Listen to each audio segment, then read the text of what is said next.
Aloha! Welcome to Unity Church of Maui's Sunday service. I have something to show you. Here I have 3 ropes that are tied together at the top and at the bottom. And what I'm going to do is I'm going to untie them. And as you can see, there are 3 ropes and the 3 ends. And what I'm going to do is to try and bring them all together into one rope. So I'm going to tie these 2 ropes together. And that leaves me with one hanging in this circle, and I'm going to untie these 2 ropes here as well. There we go, and there are the 3 ropes, and I'm going to let this one hang down.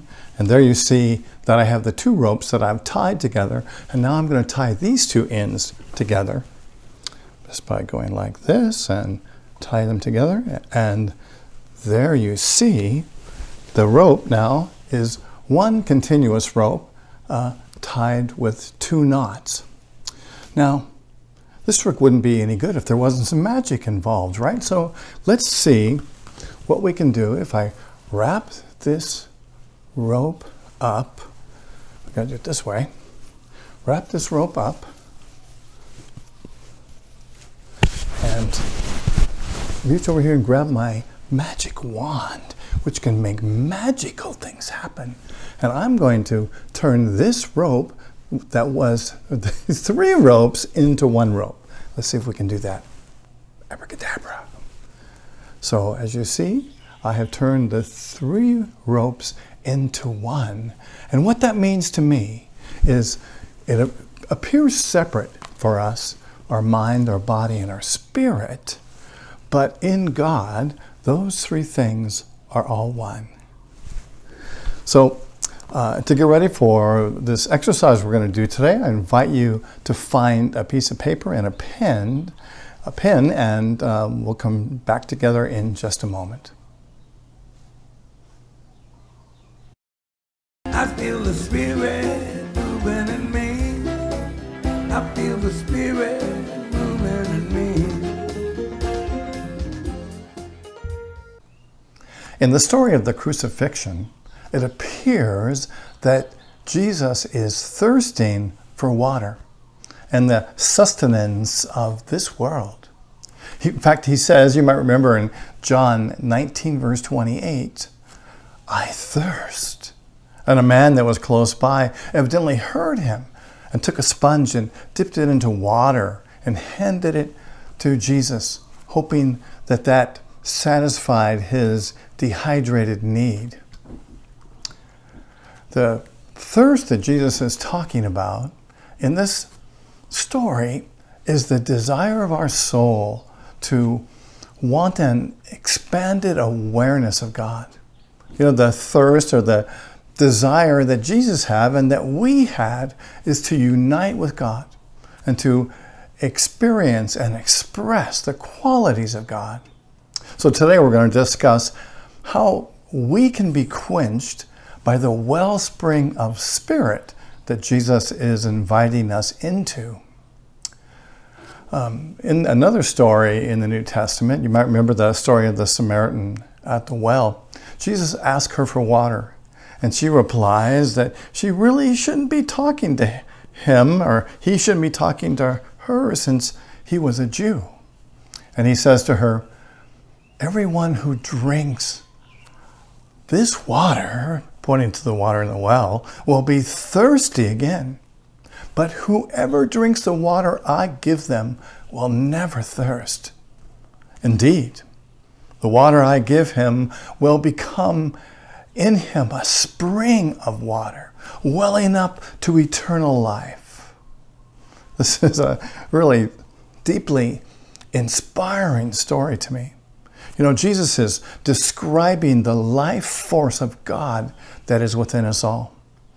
We thirst to unite with God and express the qualities of God. When we are quenched by the wellspring of spirit, we are forever made new, enriched, and spiritually educated. And we are connected in the same way in that time to our passion and our purpose And this will supply our basic needs. When we allow ourselves to move from the wellspring of spirit creativity, we experience life and the higher laws that reveal and avail themselves to us. And we can create from the essence of spirit that we are. You know that we're always connected to the living water of spirit within us. We are, I believe, at a powerful time on our planet, in our history, on our spiritual journey. And we get to lean into the thirst. And doing so, we will discover our deepest self. This process unfolds as we explore our vibration of thirst, to really look into that. And I'm inviting you into that today, to look into what is it that you thirst for? What is it that you desire? What is that vibration of spirit that you want to experience? And that's what we're going to do in this talk today. Do you remember the thirst you had when you were a child? As children, we're naturally connected to the joy of God that is uniquely expressed through us. Perhaps you experienced this when you were a child, when you were dancing, now when you're dancing, when you're singing, when you're drawing or painting or putting on plays with your friends. Perhaps you liked to play sports when you were a child, or to build things, or to go exploring, or to have make-believe adventures. Perhaps you were the kid at the lemonade stand who was always scheming to find ways to generate money and begin your billion-dollar corporation. Remember when creativity was effortless? Do you remember that? Do you remember when everything around you was enough? A tree branch became the perfect lightsaber. An old blanket was a stage curtain. A trash can top was a shield. And when it came to thinking about what you wanted to be when you grew up, the sky was the limit. Being a fireman, a teacher, a pro athlete, a movie star, a dancer, an artist, a doctor or a scientist, a chef or a hairdresser, or the head of a large company, or all the ways that you had fun. It had nothing to do with responsibility or making a living. You were free to follow your imagination. And anything was possible. Do you remember? There was no space and there was no time. The only things that would bring me back, were your parents yelling for you to come for dinner. Or I remember my parents always told me that when the street lights came on, it meant that it was time for me to come home and bring my adventures to a close. All kids, I believe, or most kids, had dreams. They talked about them, they fantasized about them, they pretended. And for many of us, that brought us joy. And those dreams are still there. Within you is that passion, is that dream. And discovering what this dream is, what this passion is, what this thirst is, will reignite the joy that uncovers the messages of our hearts and allows us to live fully. And this is what we are thirsting for. This is the expanded awareness of God that we thirst for. This is what Jesus was thirsting for. I draw on the living waters of truth, and my soul is satisfied. So let's pretend that we can travel back into the past. Let's put our adult minds away and dust off the kid deep inside us. Do you want to play? Talking about playing a fantasy, let's play together today. Let's have some fun. And I invite you to grab the pen and paper that I asked you to get earlier in this talk. And I'm going to give you some questions and some sentences that you can finish as I say them. And you might want to write them down because you're going to want to know later what the questions were. So the first one is, when I was little, I dreamed of being a, and then fill in the blank. When I was little, I dreamed of being a what?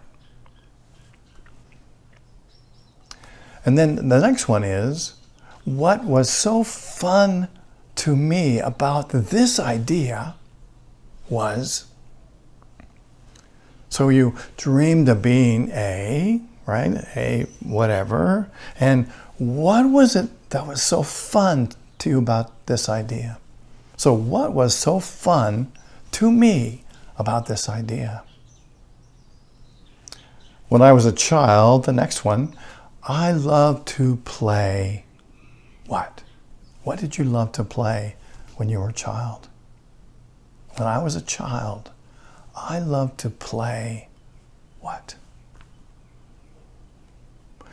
And the next one, when it came to make believe, I always was or wanted to be what?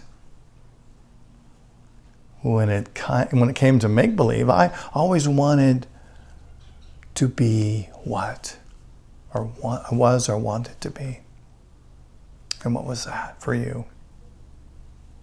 In school, the subject or extracurricular activity I was best at or enjoyed the most was what? What was it you enjoyed the most in school that really got you going and got you excited? Maybe you even thirst for it. You desired that. What was it that you were best at, or what was it that you enjoyed the most? And the next one says, if the kids on my block were to put on a show, I most likely would have been cast as what? What would you most likely have been cast at in your backyard show or your neighborhood show? And then write that down. You know, some examples might be the handsome, pretty lead, or the sidekick, or the funny character, the villain, the detective, the hero.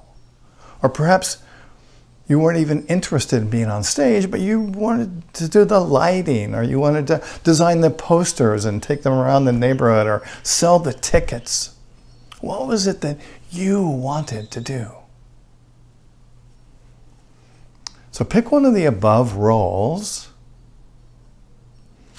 that you played or that best suited you as a child, and complete this sentence. The role of blank is important to the amazing success of the backyard show because why?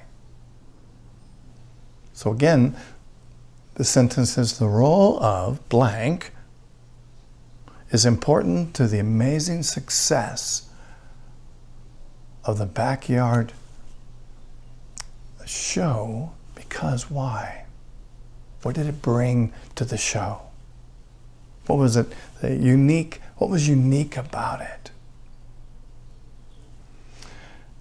You know, for me, the role of the comic magician is important to the amazing process of the backyard show. Because as the comic magician, I was able to be funny, which any of you who know me, I like to do. I like to laugh. And I've always loved magic. And I love it when people laugh. I love it when people have fun. You know, I enjoyed giving a magic show because because it allows the unexpected to happen. And you can create something out of it, out of nothing. I love that. That's always what attracted me to magic. And I enjoy spiritual principles for the same reasons. With spiritual principles, we can change our thinking and change our lives. We can create love where there was fear and disharmony. We can create the unexpected and make magic happen. Jesus said, "I thirst." He was stating his deepest desire to experience a union with God. He was dying, and he was literally letting go of everything that he could experience so that he could open up to the wellspring of spirit.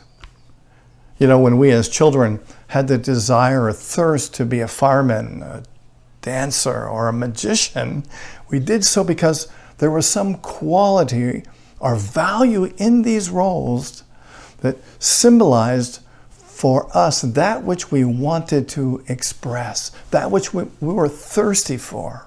For example, if we wanted to be a policeman or a fireman, we may have wanted to help and serve people in some way. We thirst or desire to unite with God and express the qualities of God. So I wonder, in this exercise today, what did you discover for yourself? The role of what is important for the amazing success of the backyard show because. So great work today. I hope that you'll take some of these ideas and apply them to your own life and gain some insight. I hope that you've discovered that you were a bright, talented, curious, and amazing child, and that there were things that you loved to do.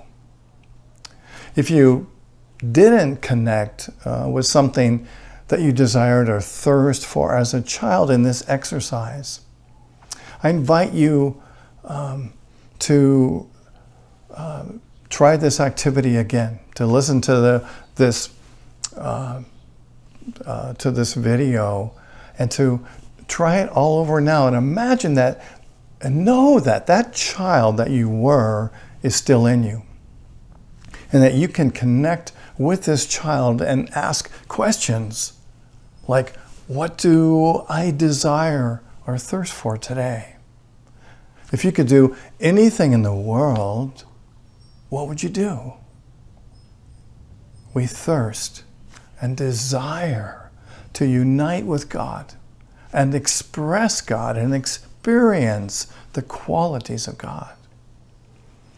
Those things and these dreams are the symbols and the ideas that have within them the qualities of God that we are here to nurture, that you are here to nurture, to embody, to express.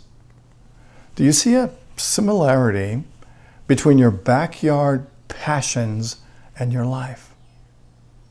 I hope this time travel exercise will help you to see some of your childhood desires and consider that you can implement them into your life today.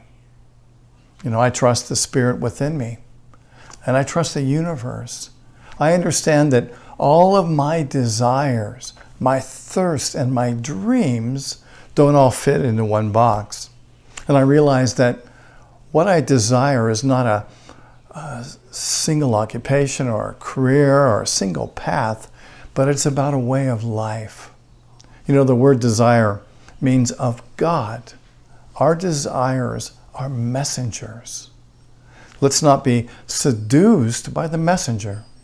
The dream of a new car or a new house or a new career, a new relationship or more money, but rather discover that the God qualities that are behind these symbols is what we are truly seeking to experience and to be. What we desire is the energy, the quality of God behind that which we desire. Our humanness uses images and ideas and things, but all we really ever seek is God. And God is inherent in that which we thirst for, in that which we seek. When we know the qualities of God, then that we are seeking, then we can go after them, experience them, and express them, and enjoy them in everything we do. And we cannot be distracted by the illusions or the money or the houses or the other things that we believe that we desire. In truth, we thirst and desire to unite with God and express the qualities of God. Our God qualities are absolute, perfect, and eternal qualities of God that can be expressed. And so I hope that you are able to look in your heart to discover what it is that Spirit wants to express through you. And so I invite you to take a breath and let's close our eyes and join together in meditation. Breathing in and breathing out. Relaxing into this moment. Connecting with the God qualities, with the things that we thirst for, the things that you truly thirst for today.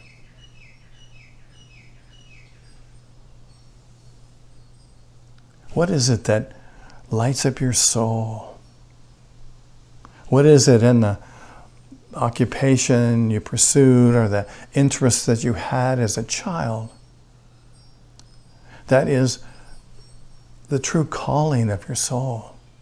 What is it that you really thirst for? What is it that brings you alive?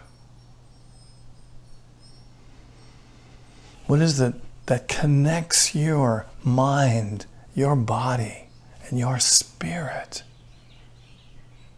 to the essence of life? What is it that allows you to get rid of the knots and to be the oneness, to experience the one rope, the one essence, the one power, the one life, the one love that is the essence and the truth of who you are?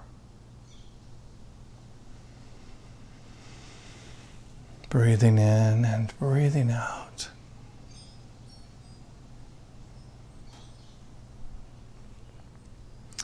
And in a moment, we'll join together for a short time in the silence. And I invite you in that place to listen, to celebrate, and to be present to that which you are passionate about, that which you thirst for that which the presence of God within you desires. And let's do that together for a few moments in the silence.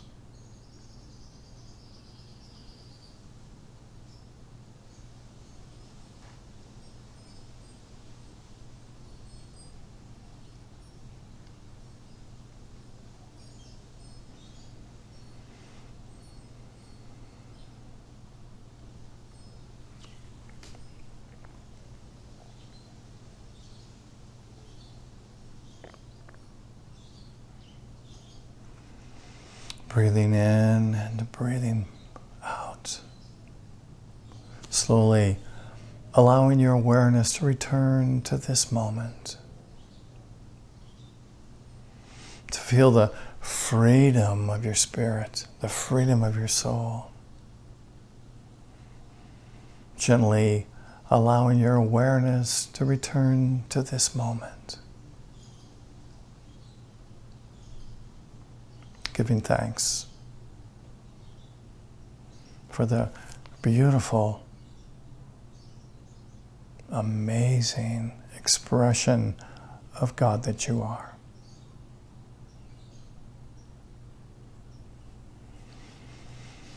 And I invite you to open your eyes whenever you're ready. And I invite you now to prepare your offering and your contribution to Unity Church of Maui. And I want to thank you ahead of time for what you do give to us that continues to support us and give us some good earthy energy, money energy to do this work that we get to do.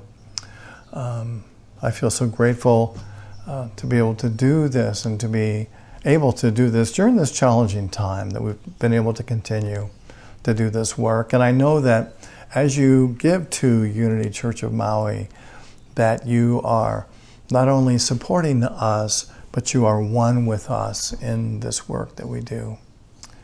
And I love you and I appreciate you for that.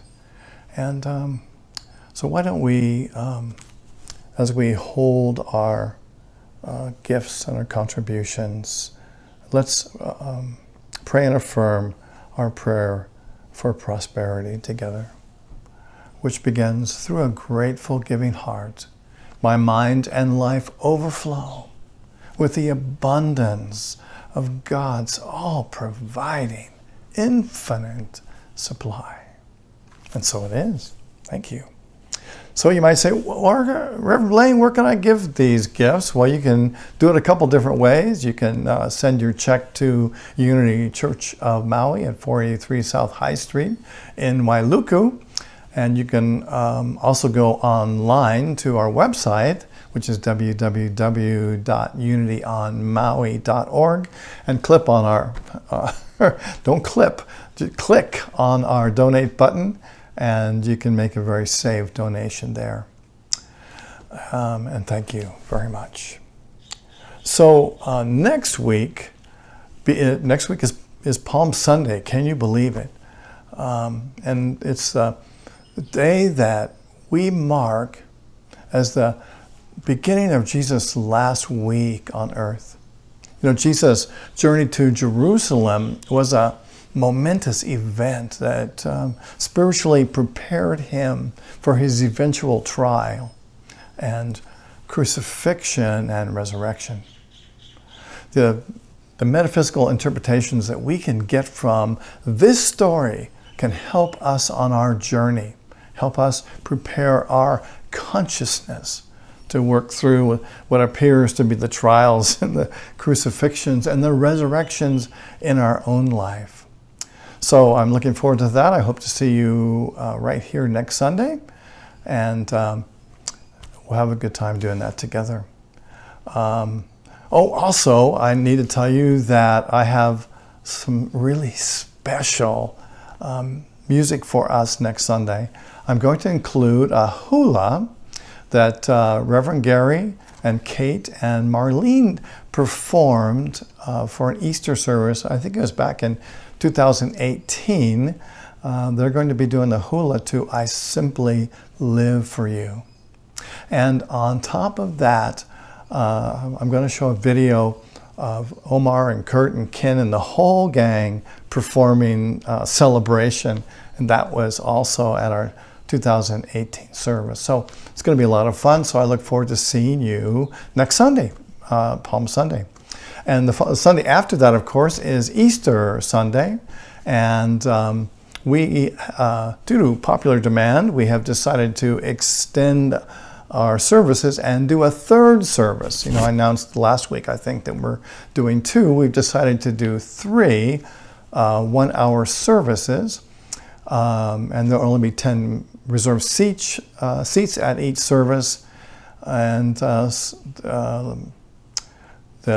we're doing a service at 9 and at 10:30 and now at 12:30. And we've got, I think, 1 seat left for the 9 o'clock service and a few seats left for the 10:30 service. However, I'd really like to encourage you to call now to make a reservation so we can get a good grasp on the services that we have. And so we're opening up a whole new service at 12:30. And so if you want to make reservations for that one, call as well. And you can call Emily at 808-268-8310. And of course, your safety at our open services is our number one concern. And everyone will be asked to wear a mask that covers their nose and their chin. And we'll practice social distancing. And you'll be asked the normal health screening questions.